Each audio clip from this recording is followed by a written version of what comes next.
pueden volver a tener una calidad de vida fantástica como todos. Estamos de vuelta con el economista de la Universidad de Bello, Alejandro Ursúa, para responder sus preguntas sobre cómo nos va a afectar el alza de impuestos a todos los chilenos. Y hemos hecho una revisión de la primera categoría, la segunda categoría, el IVA. ¿Por qué no se tocó el IVA en la reforma? Esa para mí es la gran pregunta, pero la verdad que como planteaba, ¿no es cierto?, Rafa Garay en la nota, es el impuesto más regresivo. ¿Por qué regresivo? Porque si yo gano 200.000 pesos, la cantidad de esa plata que yo destino ¿no es cierto?, a comer es muy alta. ¿No es cierto? O sea, si gasto 100.000 pesos significa que estoy pagando 19.000 pesos de esos 100.000 pesos en impuestos, mientras que una persona que tiene mayor ingreso, ese porcentaje de lo que tú destinas a comer es bastante menor. Ya, pero teniendo claro eso, entonces, ¿por qué no se tocó? Si eso es lo que yo no entiendo, porque teniendo claro que el IVA finalmente a quien más le pega es a la gente con menos dinero, que gana menos. ¿Por qué no se arregló de una vez?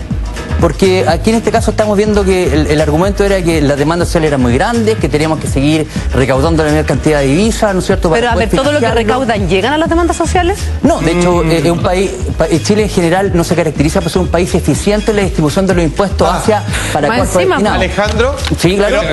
Pero hay un punto además que venga, es importante. A ver, usted mencionaba países como Noruega, Holanda también, que conozco todo lo demás.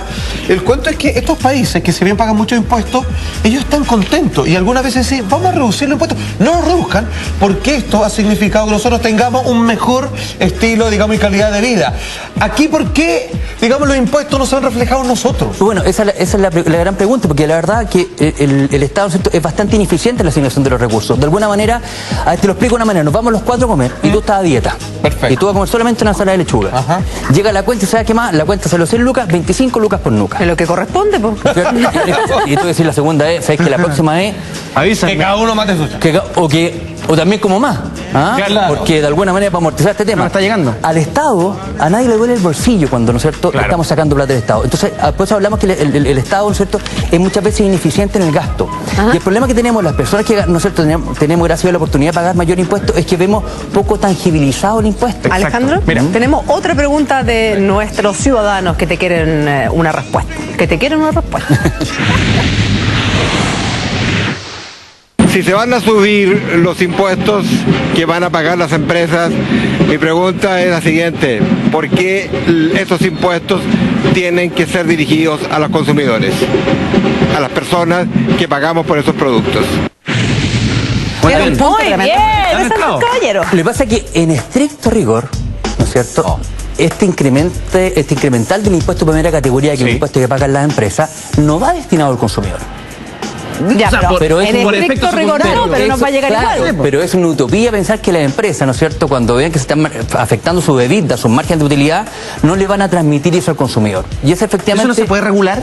¿Eso no puede venir amarrado que el Estado diga, ok, vamos a subir el impuesto de primera categoría, pero ojo, no pueden subir los precios de los productos? Lo que pasa es que sería un intervencionismo que atacaría la ley de libre mercado. Entonces, de alguna manera, el pecado acá que tenemos es que no tenemos claridad con respecto a, ¿no es cierto?, los impuestos. Y por lo mismo, habíamos muchos economistas que planteamos, perfecto, hablemos de la reforma tributaria, pero no la tratemos de sacar en 6 meses, 9 meses. La verdad que esto, para mi gusto, ¿no es cierto?, debería ser una conversión mucho más transversal, ¿no es cierto?, no tan apretado con el factor tiempo. Por ejemplo, muy bien como decía la Julia, ¿qué pasa si en Chile el IVA de los alimentos de primera necesidad lo hubiésemos quitado el impuesto de primera categoría, ¿no es cierto?, este impuesto del 19%, significaría para beneficiar a los más pobres, que a la leche, los suministros básicos, no hablemos del filete, pero hablemos de carne corriente, hablemos de posta, con la leche entera.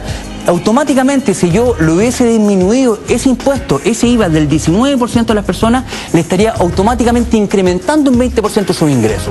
Entonces, de alguna manera son las falencias que a nuestro juicio dejó una reforma tributaria, como está el término de moda, reguleque, por tratar de cumplir con ciertas expectativas. El problema es cuando tú haces una reforma tributaria como un fin y no como un medio. ¿A qué me refiero con esto? Es que si te van a pedir plata a tu hijo el día de mañana para salir, entonces, bueno, ¿cuánto quieres? Porque ¿a dónde vas a ir? No, dame plata. No, primero, ¿cuánto necesito? Claro.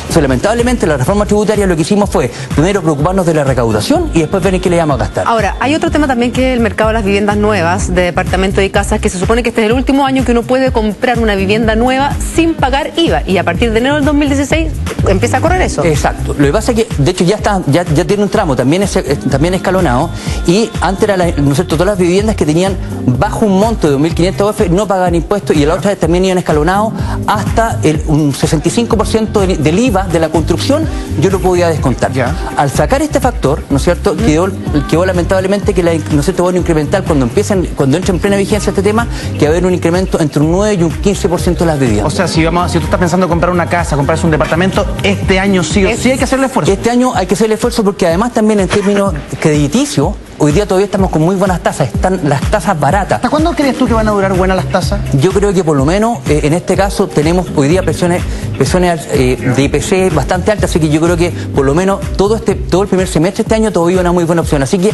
hay que tratar de aprovechar, hay que también tratar de salir a comprar en blanco. Los proyectos en blanco son mucho más baratos que los proyectos en verde, que ya cuando están construyendo, etcétera. Alejandro, muchísimas gracias por haber estado con nosotros esta mañana explicándonos las alzas de los impuestos. Y hablando de las alzas de los impuestos, los chilenos somos buenos para reclamar. Reclamamos, pero alegamos bien. Ponga atención a lo siguiente, mira.